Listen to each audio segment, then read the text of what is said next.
My name is Jabbar Lewis. I'm an actor. I've been out here since I was 17. I came here in 2014. Yeah, the fact that I can rock the cause, first off, I love the name. It's simple, it's to the point, and it's for a cause. Like the fact that this has given 3,000 people clean water, like that's fire. And I'm all about eradicating homelessness. Like I was just taught to fight for something that's bigger than me. At the end of the day, it's about other people. So I'm just grateful to be a part of something that is bigger than acting. It's bigger than self. It's for others and other people in our community. Like the drip is fire, but also the cause is fire. You know what I mean? And I'm just big on purpose.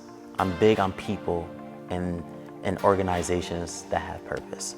My cause is to really show Black boys that's in the hood, that's growing up in a place where what they're doing is not acceptable, is acceptable. Like I'm trying to make that way. I'm trying to make it normal for it to be like, yeah, I could go play football and be the best on a team, but I also can sing, dance, and do flips and do all the things that are feminine or do all the things that are just not acceptable in their community. And I feel like that's me. I feel like that's why people every day in my DM just saying how much you inspire me. All right, I'm doing my job. I'm doing my job as an entertainer, as an actor. I'm doing my job as a personality.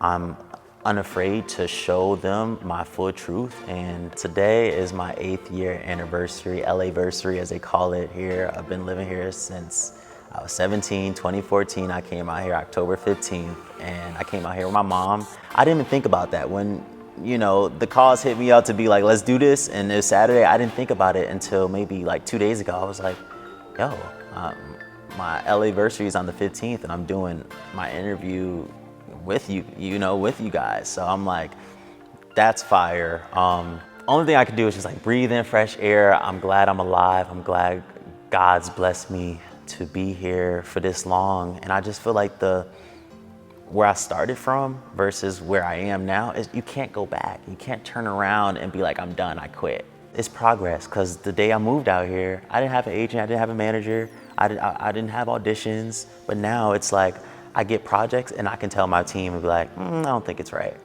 More so, I turn down things, or I don't want to audition for things that kind of put Black men in boxes, or the typical thug roles or the typical troubled kid. I really want the roles that my white counterparts book, like the Timothy Chalamets of the world, the Tom Hollands of the world,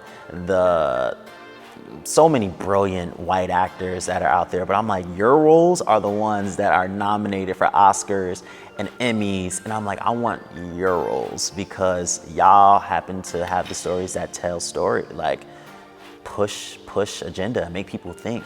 And you know, I'm glad. I want more Black people and Black actors and young Black Hollywood to really start going there with our storytelling, because like, man, we're so much more than street. We're so much more than the thug. Like, I mean, we out here chasing dreams in Hollywood. Like, that's a story right there. Like, I want that story to be told. Seeing Emancipation trailer for the first time was kind of mind-blowing. I was actually here at the studio, and my mom called me and was like, did you see the trailer? And I'm like, what are you talking about? The trailer's not out. And she was like, yes, you're all in it. You're in it. Watch it right now. And I'm like, what are you talking about? I don't know what you're talking about. My heart is like racing just to see the first clips, like see the music, see the way they color graded it, everything. And then I'm seeing the scenes that I'm in. I'm really real life acting besides Will Smith and an Antoine Fuqua production, Apple TV produced, premiering to the world. It's kind of crazy. It's kind of like, all right, we're here. We're here to stay. It's only way up is up. The advice I would give to my younger self or to anybody moving out here to LA is to really study. Like really study your craft, whatever you want to do, whether it's acting, singing, dancing, photography, modeling, really study the grades. I might get a little hate for this. I would never go to a performing arts school. I would rather spend $40,000 to a coach who's coaching stars versus spending it at a school.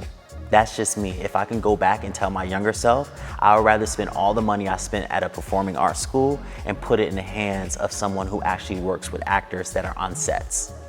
That's what I'll tell them. Save money. Like, it's expensive. Los Angeles is expensive. Like, save money, try to have different hands in different areas. Like, I'm not just an actor, I also do content creation, I'm also doing creative direction, I'm also helping my friends build their brands. Like, I think that's key, is to help your friends that are around you, build them up too. Like, working across the board is probably what has got me to where I am now. I didn't have somebody, I was like, dang, how do I audition for a TV series? How do I audition for this film? When I go into that room, what is it like? I didn't have that. So I wrote ebooks to be like, yo, when you get an audition, learn them lines, memorize it through and through, get your character down, go into your audition room, you're gonna have to sign in, you're gonna have to wait a little bit, you're gonna be surrounded by all your competition. You have to just be locked in, and when you go into that room, it's gonna be a casting director, it's probably gonna be somebody operating the camera, and if you're lucky, you might get to the time where you're doing director sessions, producer sessions, so it's gonna be 10 people in the room, it's gonna be 4 people in the room, and it's like composing yourself, getting rid of that anxiety, getting rid of that nervousness, trying to control your breathing, taking deep breaths. Yeah, where do I see myself in 10 years? I see myself doing everything I'm doing now, but at a bigger level. I might not have the resources, I might not have the money, I might not have the access that I want, but I'm working right now with what I got. I hope to be having a bunch of young Black actors, I hope to be funding their dreams, I hope to be propelling them up to their futures, I hope to be funding different causes, I hope to be providing for my friends, my family.